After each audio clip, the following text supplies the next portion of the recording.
ఇప్పుడు ఇన్నేళ్ల తర్వాత నీకు 78 ఏళ్ల స్వాతంత్ర దేశంలో మొత్తం ఎక్కడ చూసినా దోపిడి, వైట్ కాలర్ దోపిడి నడుస్తుంది. గుడిలో భూములు మింగుతున్నారబ్బా. మొన్న చేసిన ధరణి కన్నా ముందు ఏం లేని కుటుంబాలు, కనీసం ఒక ఇల్లు లేని కుటుంబాలు రాజకీయాలకు వచ్చి రాజకీయాలు మొత్తం ఏమైపోయినాయి? నీకు అంతా మాఫియా నా కొడుకులే కదా. ఎడ్యుకేషన్ మాఫియా వాడు వచ్చి ఎడ్యుకేషన్ వాడికి ఏం లేదు. 20 ఏళ్ల కింద 25 ఏళ్ల కింద తెలంగాణ కావచ్చు, ఆంధ్రప్రదేశ్ లో కావచ్చు, ఇవాళ ప్రైవేట్ కాలేజ్, కార్పొరేట్ కాలేజ్ స్థాయిలో ఎదిగినటువంటి వాళ్ళ గత జీవితం మీద ఒకసారి చూడమని చెప్పండి.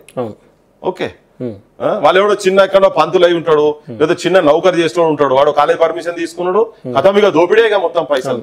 అందులో అయిన రాజశేఖర్ రెడ్డి అంటే పెద్ద మనిషి వచ్చి ఆ ఫీజు రీయింబర్స్మెంట్ అని పెట్టుడు, హాస్పిటల్లో కూడా వాళ్ళకు హెల్త్ గురించి హెల్త్ స్కీమ్స్ పెట్టేసేసి, ఆరోగ్యశ్రీ స్కీములు పెట్టేసేసి హాస్పిటల్లకు పైసలు దారాదత్తం చేసుడు చేసి కార్పొరేటీకరణను ప్రజలకు తెలియకుంటేనే ప్రజలు ఏమనుకున్నారు? అబ్బా మా పిల్లగాళ్ళు కార్పొరేట్ స్థాయిలో కార్పొరేట్ కళాశాలలో మా పిల్లగాళ్ళు చదువుతున్నారు కదా అనేది జనం అనుకున్నారు. కానీ దీని వెనుక కుట్ర ఏంటంటే అసలు గవర్నమెంట్ వ్యవస్థను మొత్తం సర్వనాశనం చేసి ఆయన ఇంట్లోకెళ్ళి ఇయ్యలే. ఆయన ఇయ్యలే, ఏ గవర్నమెంట్ కూడా ఇయ్యదు.